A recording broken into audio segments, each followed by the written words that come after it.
avec toutes les forces qu'on a, toutes les forces pour certains qui nous restent.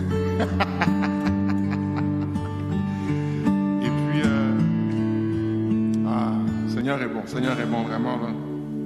Combien savent qu'on est sauvé par grâce? Qu'on ne l'a pas mérité, mais on est sauvé par grâce.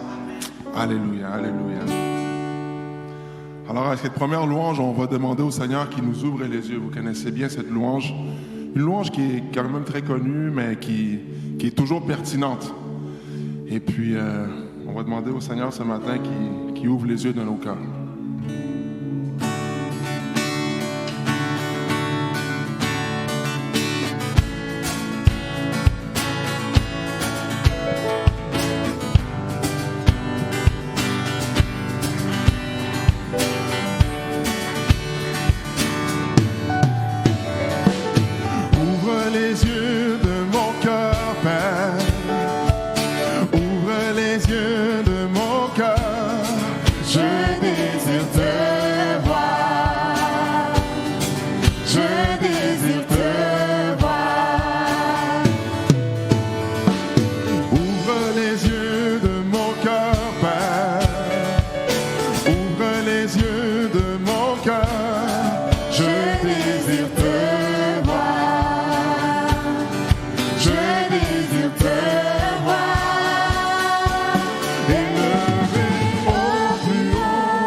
qu'il est Seigneur, mais que vous le déclarez vraiment et que vous le sentez que c'est lui qui règne des cieux. Amen.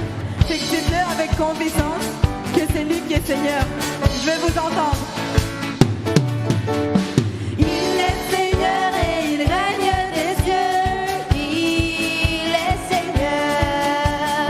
Par sa parole, il créa l'univers. Il est Seigneur. Qui se compare à lui, l'éternel infini.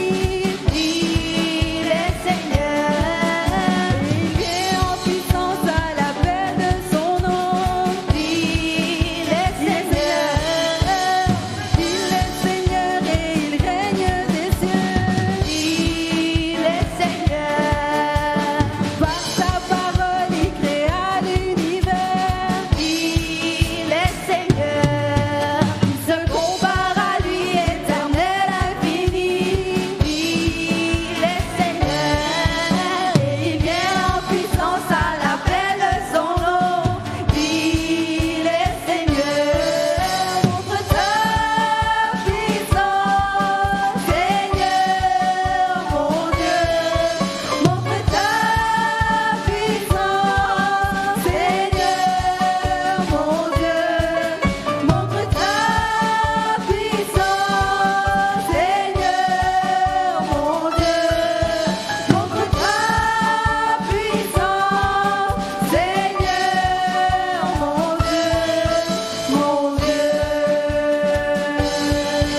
mon Dieu,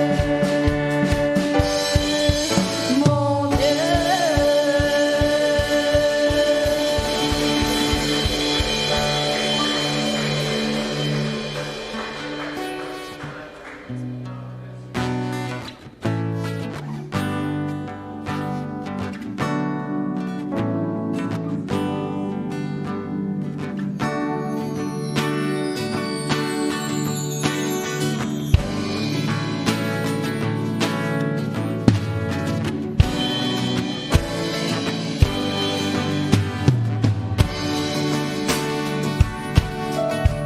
Il m'a libéré,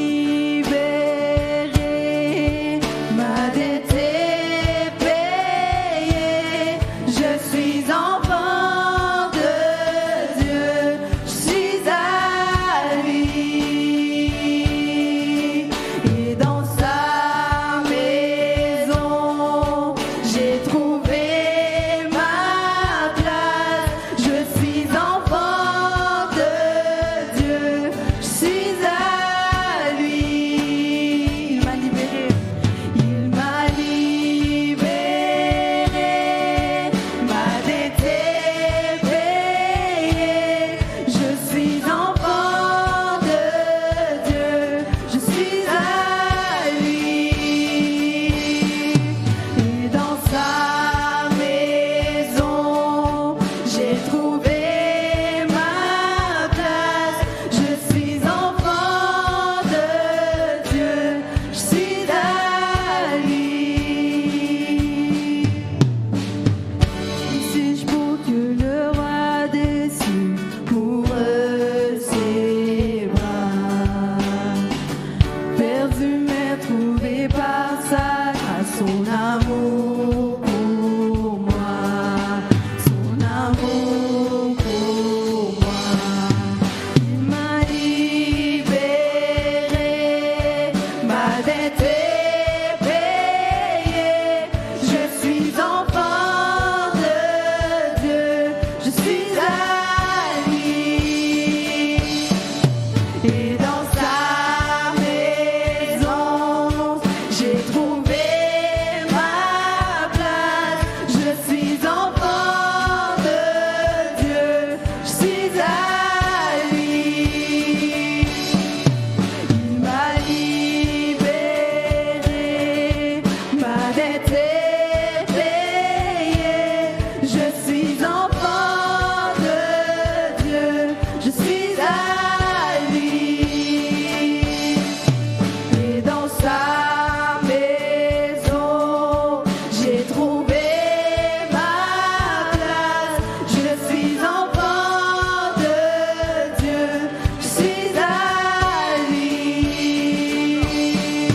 Je suis choisi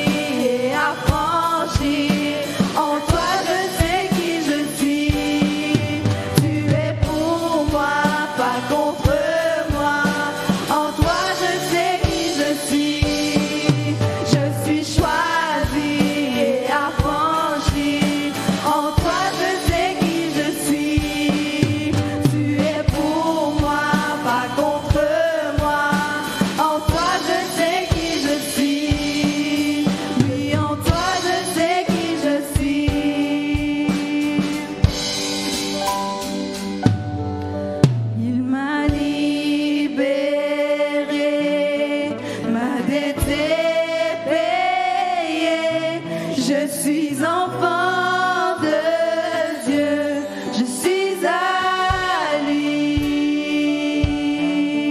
Et dans sa maison, j'ai trouvé ma place. Je suis enfant de Dieu, je suis à lui. Il m'a libéré, ma dette est payée. Je suis enfant de Dieu, je suis à lui. Et dans sa maison, j'ai trouvé ma place. Je suis enfant de Dieu, je suis à lui. Je suis choisi, je suis choisi et affranchi. En toi, je sais qui je suis. Tu es pour moi, pas contre moi. En toi, je sais qui je suis. Je suis choisi et affranchi.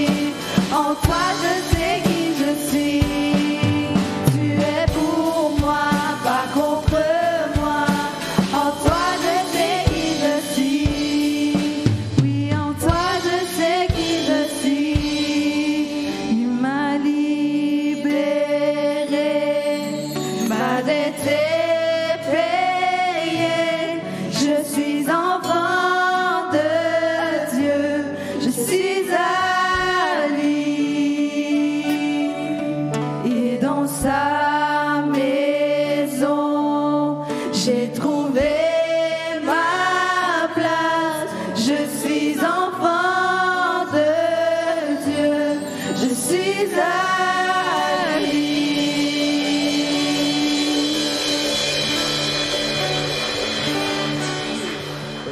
Je partage un texte qui était une de mes lectures de la semaine.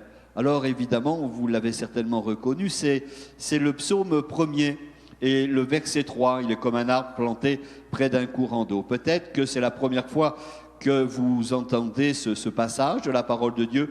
Pour d'autres, ça fait peut-être des centaines de fois et des milliers de fois, vous qui êtes eh bien, attentifs à la lecture de la Bible. Et vous savez, comme moi, je pense que vous allez être d'accord, on peut lire un texte dans la Bible, ça fait peut-être 6 mois qu'on le lit, 1 an, 10 ans, 15 ans, 30 ans, mais il y a toujours quelque chose de nouveau et quelque chose de rafraîchissant. Ce texte, évidemment, peut-être comme beaucoup d'entre vous, je le connais par cœur. Mais quand je suis allé chercher un petit peu plus loin, dans la version originale, je me suis aperçu que, eh bien, de ces arbres, et d'ailleurs, il y a un arbre dans la Bible qui est là pour nous donner quelques leçons, eh bien, il y a différents arbres et différents arbres qui sont auprès des courants d'eau. Permettez-moi de vous lire ce passage, c'est le psaume 1, et le verset 3, il nous est dit « Il est comme un arbre planté près d'un courant d'eau, qui donne son fruit en sa saison et dont le feuillage ne se frétille point, tout ce qu'il fait lui réussit. » J'ai été un petit peu, comment je dirais, dirigé vers ce texte parce que il n'y a pas très longtemps, peut-être que vous avez vu ça ou vous l'avez déjà entendu, sur une chaîne de la télévision, j'ai vu un reportage sur les gens qui désiraient des arbres matures dans leur jardin. Et il y a très peu de temps, vous savez que les gens aujourd'hui veulent des arbres matures. Ils ne veulent pas le petit arbuste, ils veulent que ça soit déjà tout prêt. Ils ne veulent pas attendre 40 ans, 4 décennies pour qu'un arbre adulte pousse dans leur cour.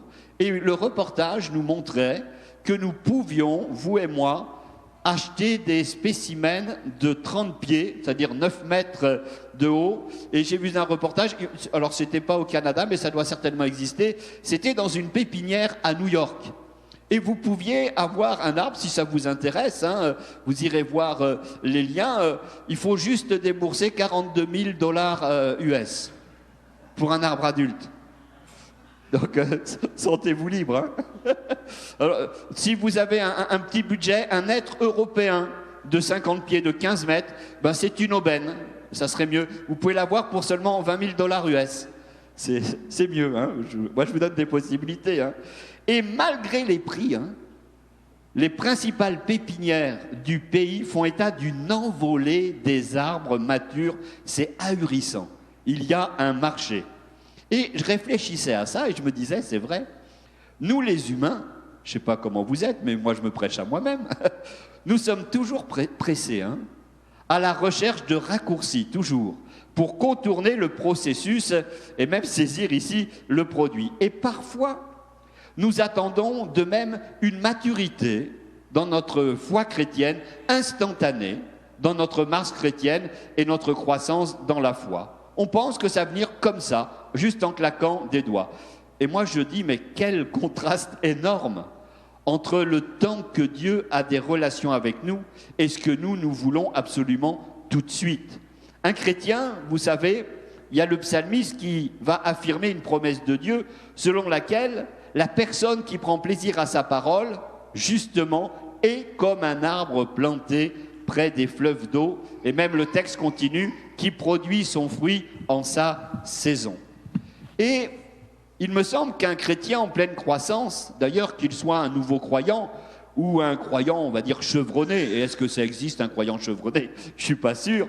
Il est comme un arbre sain. Il est planté, il est nourri, et il doit être fructueux. Pourquoi? Parce que la Bible nous rappelle une chose, il faut que nos racines, nos fondements, ne soient pas sur une église locale. Votre fondement ne doit pas être sur le plus beau serviteur du monde qui est moi. Ouais, c'est moyen, quand même. Bon, d'accord. Mais la racine, le fondement, ne doit être qu'une seule chose, bien-aimés, sur la parole de Dieu. Et que nos cœurs tirent leur subsistance en cette parole. Et si nous sommes sur la parole, alors on va grandir. Divinement, naturellement, on va prospérer. Et la croissance vers la maturité, vous savez, ça réjouit Dieu. Parce que notre Dieu, lui, il ne cherche pas à aller au plus vite, hein. Non, c'est un Dieu qui est plein de patience. Et aujourd'hui, justement, avec mes beaux arbres, j'aimerais qu'on regarde 4 arbres dans la parole de Dieu, tous de la même famille. Ce sont des cèdres. Alors évidemment, ce que l'on connaît de la Bible, tout le monde va me le dire. Les cèdres du... Voilà, il y a 4 qui suivent, c'est ça. Cèdres du Liban. Oui, oui, vous avez raison. Et j'aimerais peut-être... alors on les appelle les cèdres du Liban, mais il y a d'autres noms, peut-être plus communs. Ce sont aussi des cyprès, ou plus communément appelés des sapins. Voilà, c'est quand même des sapins, ces grands cèdres du Liban. Et le cèdre est un arbre à feuilles persistantes qui pousse parfois à plus de 100 pieds, c'est-à-dire à 30 mètres de haut, avec un tronc de 40 à 50 pieds, c'est-à-dire 12 à 15 mètres. C'est énorme, c'est énorme. Ce cèdre, il a une particularité, c'est que c'est un bois qui est parfumé. C'est un bois qui est résistant à la pourriture et le cèdre est le seul arbre qui, en lui, n'a pas de nœud. Ça, c'est étonnant. Ce qui va le rendre idéal pour la construction. Idéal surtout pour la construction navale et la fabrication de tout autre objet. Il existe, je vous l'ai dit, de nombreuses références bibliques à ces cèdres. Et le peuple d'Israël appréciait d'ailleurs le bois de ces arbres et ils l'ont utilisé symboliquement pour décrire toutes les bénédictions de Dieu pour son peuple. Alors les 4 types de cèdres dont je veux voir aujourd'hui, c'est le petit cèdre, le cèdre bourdonnant, le cèdre de feu et les grands cèdres. Parce que quand il est marqué cèdre dans la Bible, oui, en langue francophone ou même dans d'autres langues, c'est juste le nom de l'arbre. Mais si on va chercher le terme hébraïque, il nous donne toutes ces caractéristiques du feu, du grand et du bourdonnant. Alors on va prendre qu'un aperçu, évidemment un peu rapide de chaque arbre. Alors moi j'aimerais qu'on commence par dans la Bible, celui qui est planté, il s'appelle le petit cèdre. Le petit cèdre. Et lorsque vous coupez, c'est ça qui est étonnant, un tas de petits cèdres, et que vous avez un camion, et que vous les jetez dans le camion, eh bien vous savez quoi? vous n'avez pas besoin de les attacher. Parce que le fait de les jeter les uns contre les autres, ils vont s'attacher tout seuls avec leurs épines. Et tous les petits membres commencent à s'emboîter les uns dans les autres jusqu'à former un gros paquet. C'est étonnant, hein, ce petit cèdre. Oui, oui. Et moi, ça me fait penser à nous, à notre vie chrétienne. On est ensemble là. J'allais dire presque on est enfermés ensemble pour 1 heure, évidemment. Et moi, ça me rappelle que dans notre vie chrétienne, dans la vie de l'Église, chaque membre est important. Et ça nous rappelle un mot, ces petits cèdres qui s'attachent entre eux naturellement, hein, naturellement, simplement de les jeter. Ça s'appelle l'unité. L'unité. Et en tant qu'Église, eh bien, nous avons besoin d'unité. Comprenez que l'unité ne signifie pas que nous agissons et pensons tous de la même manière, hein, et que nous ne sommes pas d'accord sur tout. Je ne sais pas si on est d'accord sur tout sur la Bible, à mon avis à 95%, mais des fois on se titille sur quelques passages. Mais cela signifie que nous allons nous accepter de nous associer les uns aux autres, et aussi de nous serrer les coudes les uns aux autres, mais dans l'amour. Et dans le peuple d'Israël, les bergers utilisent des petits cèdres comme des haies pour garder les moutons au bercail la nuit.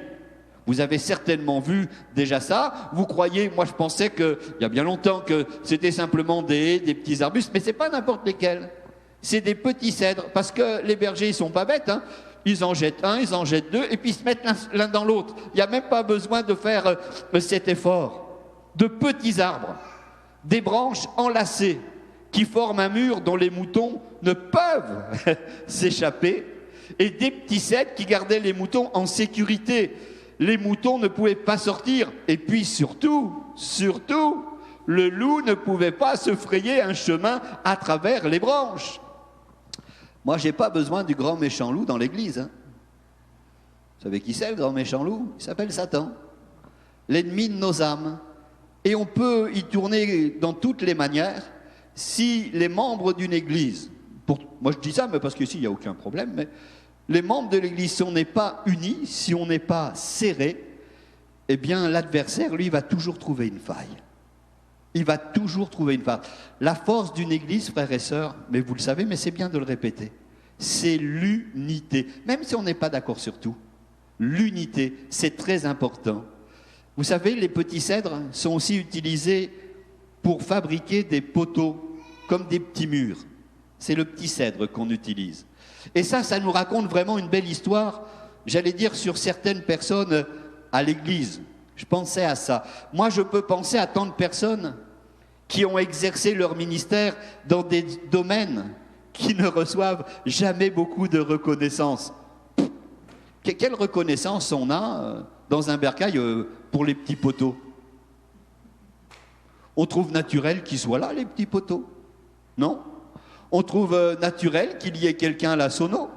On trouve naturel, dans une église, écoute, on trouve naturel qu'aujourd'hui il y ait de la vidéo, on trouve naturel qu'il y ait des chanteurs, qu'il y ait des chantes, qu'il y ait des musiciens. On trouve naturel, c'est pas péjoratif, mais je vous remercie mes petits poteaux. Mais on arrive dans l'église, c'est normal, c'est naturel. Ben non, c'est pas naturel. Il a fallu qu'ils grandissent, ces petits poteaux. Et là où ils sont placés au mieux pour donner aussi un équilibre à l'assemblée. Il y a un autre arbre, un autre cèdre. Alors celui-là, il s'appelle le cèdre bourdonnant. Étonnant. Le cèdre bourdonnant, il pousse là où rien d'autre ne poussera. Et pourquoi il est appelé bourdonnant? Parce que c'est un cèdre, il aime le vent. Il aime le vent. Plus le vent souffle, plus le cèdre, il bourdonne. Il fait ce bruit dans les feuillages. Et vous savez ce que fait le bourdonnement quand les moutons sont dans le bercail? Ça les apaise. Ils sont apaisés. Et les bergers israélites, ils savent qu'il faut prendre ce cèdre-là, s'il y a du vent dans la région où ils sont. Ils ne prendront pas le petit cèdre.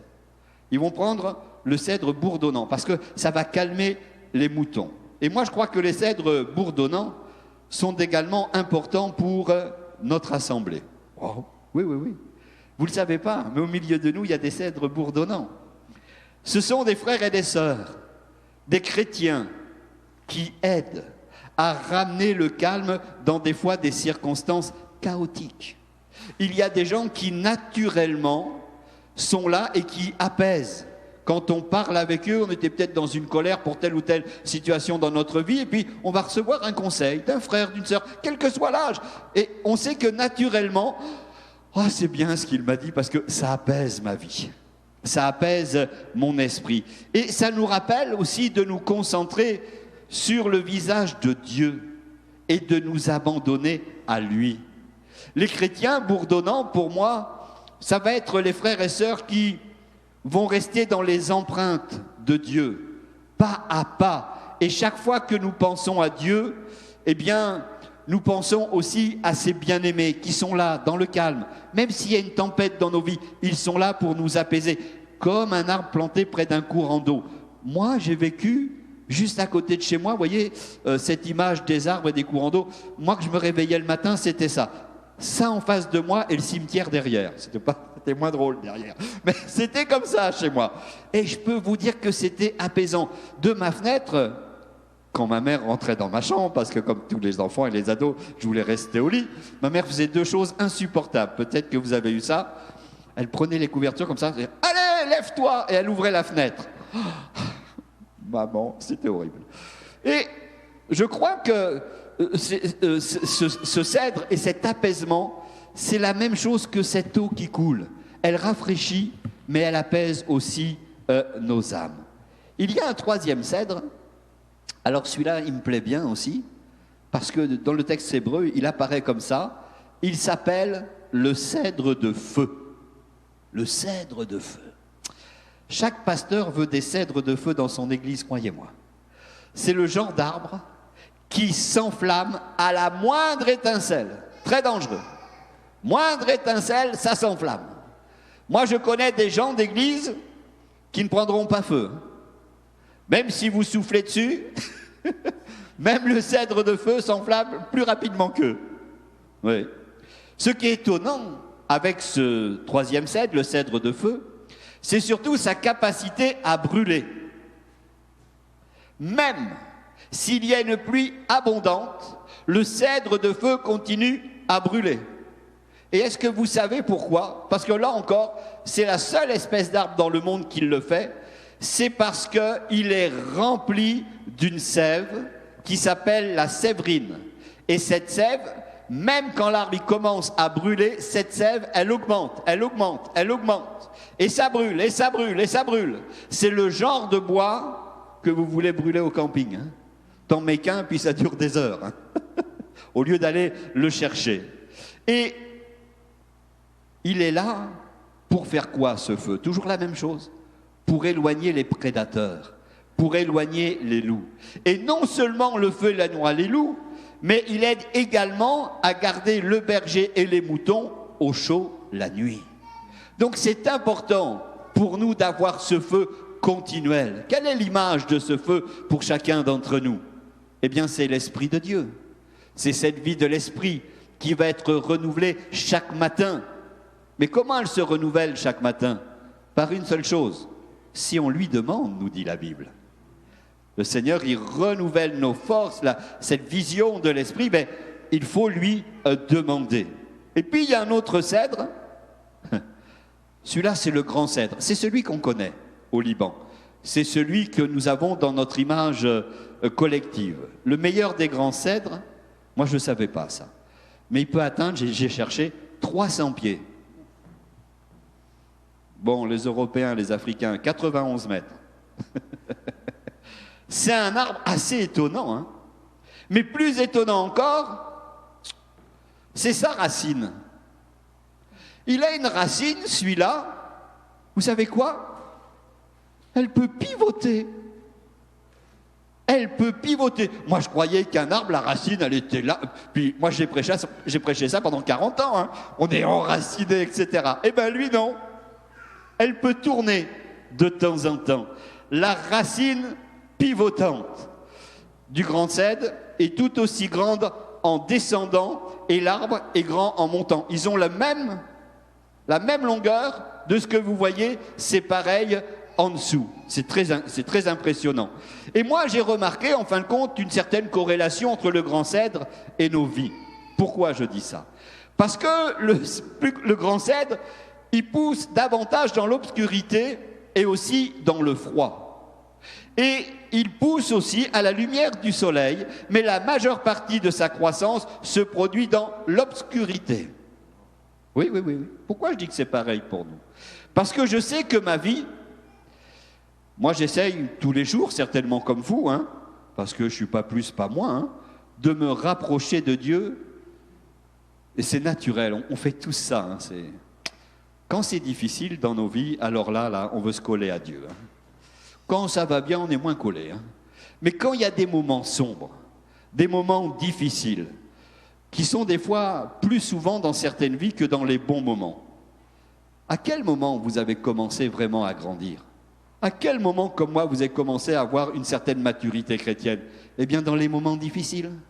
Parce que dans ces moments difficiles, vous étiez là, vous étiez à genoux, vous criez, vous pleuriez à Dieu, Seigneur, aide-moi. Seigneur, c'est promis, je ne referai plus ça, j'ai compris la leçon. Non, il n'y a que moi qui fais ça, bien sûrement. Il semble que dans la nature humaine, de se rapprocher de Dieu, c'est souvent dans les moments difficiles. Moi, je ne connais pas une personne qui n'est pas venue à Dieu sans passer par un chemin difficile. Jamais. On peut fanfaronner, etc., mais quand on vient à Dieu, qu'on donne son cœur à Dieu, quand on est visité, qu'on est pardonné pour nos péchés, qu'il y a cette visitation qui va peut-être même à nous emmener des larmes sur notre péché, c'est parce qu'on vient de loin, parce qu'on avait besoin de lui. Nos temps d'échecs, nos temps de lutte, c'est alors que Dieu se révèle à nous d'une manière nouvelle. Et c'est pour ça qu'on va se rapprocher de lui. Et puis, les grands cèdres, ils vont dégager un arôme sucré. Sucré. C'est incroyable. Alors, je ne vais pas suggérer que les chrétiens ont une odeur différente, hein. C'est pas ça. Mais j'ai remarqué que les chrétiens ont quelque chose de différent. On a une lueur, franchement. Il y a un arôme spécial. Peu importe comment vous voulez l'appeler, les gens, normalement, qui sont autour de nous, ils peuvent sentir cette différence. Et des fois, ils nous en parlent de cette différence. Le sentir, si vous voulez, c'est que s'ils le sentent, on va pouvoir affecter leur vie, leur parler d'une autre manière que d'autres personnes qui n'ont pas ce parfum de Dieu en eux ne pourront jamais donner. Naturellement, très rapidement, quand je suis venu à Jésus, je me souviens, c'était des collègues de travail, juste des collègues de travail. Je travaillais à cette époque, je vous raconte ma vie, même ça vous ne le savez pas. J'ai travaillé à une époque dans un comptoir, comment je dirais, où on achetait des outils, des tuyaux, des choses comme ça. Alors j'étais à un comptoir, etc. Et puis c'était immense, hein. Il y avait au moins 40 employés là, hein, 40 employés. Des prises électriques, des trucs, des machins. Je vous rassure tout de suite, hein, j'y comprenais rien dans les références. Moi, c'était pas mon truc. Et je me souviens que j'ai travaillé là peut-être 2 ans. Et chaque collègue, sont venus dans ces 2 ans me voir en disant « Est-ce que je peux te confier quelque chose ? J'aimerais te dire. » Et les gars, ils me disaient des choses vraiment sérieuses dans leur vie. Et vous savez pourquoi ils le faisaient ? Parce qu'ils me l'ont tous dit. Toi, t'es différent. Toi, t'es différent. On voit que t'es un garçon calme, t'es posé. Et puis, il y a quelque chose que je ne fais pas que eux, ils faisaient. Alors, comment on dit ? Ah oui. Alors, 2 mots. Ils sacraient. Vous savez, dans ce monde, on s'en rend peut-être pas compte, mais si, on s'en rend compte quand même. Mais ça sacre pas mal, hein. Et dans mon pays aussi, en France, ça sacrait beaucoup. Alors on dit pas comme ça, nous. On dit des gros mots. C'est l'expression des Français. On dit des gros mots. Il dit mais toi tu dis jamais de gros mots. Toi tu sacres jamais. Et puis ce qu'ils savaient, c'est que moi, je ne voulais pas travailler le samedi et le dimanche parce que je leur avais dit, c'était tout au début de ma conversion, que je faisais chanter. Oui, je faisais chanter. Eh bien encore, dis donc. Hein, oui, je faisais chanter avec une petite guitare, 3 grands-mères, hein, elles étaient folles de moi. Hein. Et alors, ces messieurs disaient, mais toi, tu es différent, au point que peut-être sur 40, sans exagérer, j'ai prié dans l'entreprise, prié, hein, imposé les mains à 30 personnes. Et quand, à la fin de ces 2 ans, je leur ai dit, messieurs, je dois partir parce que j'hésitais pas, hein. Moi je leur parlais comme à vous. Je disais, Dieu m'appelle au ministère. Ah, ça veut dire quoi? Alors à la cantine, je leur expliquais ce que c'était. Et à un moment donné, je leur dis, mais je vais arrêter mon travail parce que je vais aller me former dans une école biblique. Ah bon, tu laisses tout, mais explique-nous. Eh bien, sur les 40, incroyable, il y en a 15 qui nous ont invités en 1 mois avec mon épouse pour qu'on puisse manger avec eux et on leur a parlé du Seigneur. Qu'est-ce que sont devenues ces conversations? Je ne sais pas, parce que je ne les ai pas revues depuis au moins 35 ans, ces gens. Mais c'est incroyable, on dégage quelque chose. Vous vous en rendez peut-être pas compte, mais nous dégageons quelque chose. Moi, chez moi, j'ai un petit coffre qui est justement en cèdre. Vous savez, c'est ce petit coffre que vous avez peut-être aussi, ou c'est peut-être pas un coffre. Quand on rentre chez moi, j'ouvre le coffre et hop, je balance mes clés ou ma monnaie. Vous avez un petit objet comme ça chez vous? Quand vous arrivez, on a tous ce petit objet. Alors moi, c'est un petit coffre en cèdre. Peut-être que vous en avez un, ou peut-être que vous mettez le double de vos clés dans le placard, mais c'est là où je place mes objets de valeur, auxquels je ne veux pas que les petites bestioles viennent. Vous savez pourquoi? Parce que le cèdre, c'est très résistant. C'est très résistant. Rien ne dérangera un bois de cèdre. Aucun parasite ne pourra l'attaquer tellement c'est dur. Il y en a même qui ont de l'huile. Hein, on remet même de l'huile sur ce cèdre. Alors j'ai mentionné tout à l'heure la racine pivotante de l'arbre. Et il me semble que sans cette racine, l'arbre bien sûr serait déséquilibré et tomberait à la moindre brise. Et c'est pareil pour nous, si nous ne sommes pas enracinés sur la parole de Dieu. Il y a des personnes dans la Bible, c'est incroyable, et c'est une nouvelle génération qui est ainsi, on ne veut prendre que ce qui nous paraît bon pour nous dans la Bible. Oh ben non, ça j'en veux pas. Non, ben ça j'en veux. Alors je l'ai peut-être raconté 1000 fois, mais je vais le raconter encore, parce que ça me paraissait étonnant. Au début de mon ministère, j'étais dans une méga church de 8 personnes,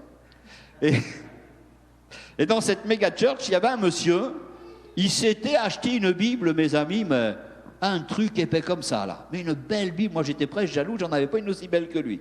Et puis au fil des mois, la Bible, elle était de moins en moins épaisse. Alors je suis allé voir ce monsieur, j'ai dit, mais comment ça se fait que la Bible, elle diminue comme ça? Oh, moi pasteur, hein, moi il y a des passages, ça me convient pas, je les enlève. Je vous assure que c'est vrai. Et on voit des choses. Et au bout de 6 mois, je suis allé le voir, et il m'a dit, ça y est, hein, c'est réglé, j'ai ma vraie Bible. Mais je fais, mais il n'y a plus rien. Il dit, si, il y a le livre des psaumes. Et ça, les psaumes, ça me fait toujours du bien. Eh bien, moi, je vais vous dire quelque chose. Moi, dans les psaumes, des fois, le Seigneur, il m'a repris. Hein. Ben, lui, non.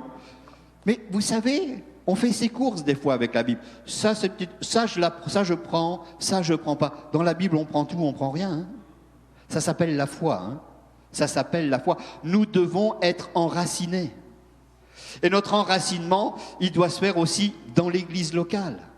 Il doit s'être enraciné dans le ministère que Dieu nous donne. Il doit être enraciné dans la parole de Dieu. Alors là, nous serons inébranlables dans les moments d'épreuve, dans les moments de difficulté, dans les moments de tentation. Je me souvenais de ça. Je vous raconte mon enfance aujourd'hui, mais quand j'étais petit, dans ma cour, il y avait un petit arbre à feuilles persistant, là. Et la première été où on a habité dans cette maison avec mes parents, alors je me souviens de l'été et de l'année. Alors vous êtes prêts de faire un retour en arrière au siècle dernier, en 1971. Mon père, ils avaient fait construire une maison, et ils avaient pris un terrain assez grand. Mon père était un urbain, mais je ne sais pas pourquoi ce qu'il lui prenait, il voulait un jardin, lui. Alors il faisait son jardin. Et le jardin était assez grand. Et une chose que mon père avait plantée, J'ai encore des photos, je n'ai pas voulu les mettre. C'était des courgettes. Et vous savez, les courgettes, si vous en mettez là, une racine là, ça peut vous en mettre 10, 15, 20. C'est énorme. Et il semblait que nous n'avions planté la graine et qu'on allait récolter que quelques courgettes. Non, non, on en avait tellement qu'on les a congelées. Et je me souviens, mes parents, ils avaient acheté même pas un réfrigérateur, comment on appelle ça? Un congélateur plat, là. Vous savez, le congélateur immonde. Quand c'est au fond, tu sais même plus ce qu'il y a au fond, là. Ils avaient acheté un truc comme ça. Il y en avait tellement de courgettes qu'on les a finalement jetées des années plus tard. Et au moment où la courgette était plantée, elle a grandi, elle était récoltée, puis ça mourait. Mais la feuille persistante, à l'avant, ne semblait pas pousser d'un pouce. Une fois qu'on les avait enlevées, il n'y avait plus rien qui poussait, ni même sur le terrain. Parce que la courgette, les racines des courgettes, ça prend tellement les minéraux de la terre que pratiquement plus rien ne peut y pousser. C'était en 1971. J'ai vendu cette maison il y a quelques années, il y a 3 ans, au pasteur de la ville d'ailleurs, parce que mes parents étaient décédés. Et le pasteur m'a dit, Jean-Marc, j'ai un problème là, je veux faire un jardin, je voudrais y mettre des haricots, des framboises et tout, mais dans ce coin-là, il n'y a jamais rien qui pousse. Je lui dis, c'est normal, c'est de la faute du père Nicolas qui a mis des courgettes. Parce que des fois, il y a des racines qui prennent absolument tout. Et on a vécu dans cette maison pendant des années et rien n'a pu pousser. Il y a des fois, ce n'est pas des courgettes qu'on veut être. Je vous prie de m'excuser, des fois, ce n'est pas des grands cèdres qu'on veut être. Des fois, il me semble que notre vie, on veut être que des petits légumes. Que des petits légumes pour Jésus. Alors vous savez, ce qui est facile avec le petit légume, c'est que le petit légume, vous pouvez l'avoir en 3 ou 4 semaines. Alors ça, c'est rapide. Hein. Si vous voulez être un petit légume, il n'y a aucun problème. Hein. Mais si vous voulez être un grand cèdre pour Jésus, ça va prendre bien sûr des années. Parce que Dieu exige une longue série d'obéissances pour devenir un grand cèdre. Mais si vous obéissez à Dieu, il va vous utiliser de la même manière que les Israélites utilisent ces 4 différents cèdres. Alors, vous voyez, les grands cèdres, c'était les piliers, en fin de compte, des Israélites. Les grands cèdres, c'était les piliers de la maison de Dieu. Alors, je ne sais pas si vous pouvez voir quel cèdre vous êtes en vous-même. Moi, je ne peux pas répondre à cette question. Et à quel point même vous êtes un bon arbre. Est-ce que vous êtes un arbre qui est productif ou est-ce que vous êtes un arbre qui est plutôt fané? Il n'y a pas de condamnation. Mais si vous êtes plutôt productif, continuez. Si vous êtes plutôt fané, allez vous enraciner dans la parole de Dieu. Il y a un type d'arbre que j'hésite à mentionner, mais je vais quand même en parler. Il y a un autre cèdre, on en parle peu, mais c'est l'arbre horizontal. Horizontal. C'est l'arbre qui tombe sur le banc chaque semaine, et c'est tout. Il n'y a pas très longtemps, là, au coin de notre assemblée, de notre église, on a un arbre, là, je ne sais pas ce que c'est, mais il est immense. Hein. Immense. Vous avez vu? Et il y a 2 mois, peut-être 2 ou 3 mois, un dimanche, on arrive sur l'herbe, là, il y avait une branche, mes amis, immense. Merci Seigneur que ça n'ait pas cassé le panneau. Hein? Mais vous savez, il y a des arbres comme ça, ils sont tellement fragiles, ils sont toujours à l'horizontale. Et l'une des choses que je veux faire en tant que votre pasteur, dans ces choses horizontales, et je crois que c'est important, le pasteur et puis chacun d'entre nous, c'est montrer cet amour que nous devons avoir les uns et les autres. Vous savez, je crois qu'il est important de devenir un cèdre, et on devrait être utile dans notre assemblée pour les autres, pour celles qui sont plus faibles, parce qu'il me semble que Dieu, il a un plan pour chacune de nos vies. Alors, la décision que nous devons prendre, si cela n'était fait, eh bien, c'est d'être un arbre, eh bien, qui est vertical et non pas horizontal. Un arbre horizontal, on n'y fait qu'une chose. Hein. On s'assoit dessus, on met un petit sandwich et puis c'est tout. Hein. Mais le vertical, là, c'est celui qui va résister le plus. C'est celui qui aura ses racines au plus profond. J'aimerais demander aux musiciens de venir. Et il me semble que nous savons quelle est la valeur de notre vie et de notre enracinement avec notre Seigneur. Alors j'aimerais peut-être prendre un temps où nous pourrions prier les uns et les autres et vraiment être attachés dans cette unité que Christ nous demande. Et puis ce feu de l'Esprit, je crois qu'il est important que nous puissions le manifester dans notre vie personnelle, mais aussi dans la vie de l'Église, comme nous le faisons chaque fois que nous nous réunissons. Permettez-moi de prier maintenant. Je laisserai la place encore à l'équipe de louange. Seigneur notre Dieu, notre Père, nous voici devant toi. Merci parce que ta parole est la vérité et à l'image de ces cèdres, nous voulons, Seigneur, être dans ta volonté.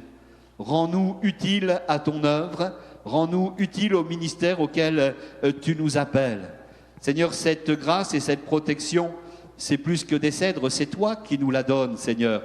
Par ton esprit, remplis-nous de feu et de zèle.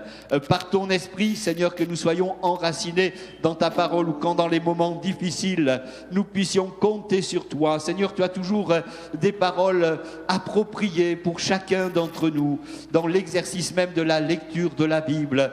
Merci, Seigneur, parce que dans cette ville de la Chine, il y a, Seigneur, une assemblée, plusieurs même, qui annoncent la vérité de l'Évangile. Merci pour la famille de Dieu. Et Seigneur, qu'elle est belle cette famille, parce qu'elle s'attache non pas à un lieu ou à une personne, mais à ta personne, à ta parole, Seigneur.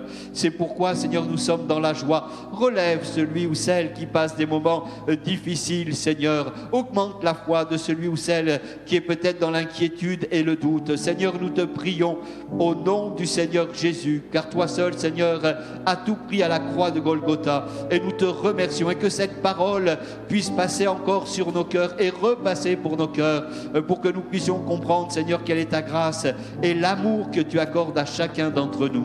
C'est dans le nom précieux du Fils de Dieu, Jésus-Christ, que j'ai prié. Amen. Amen.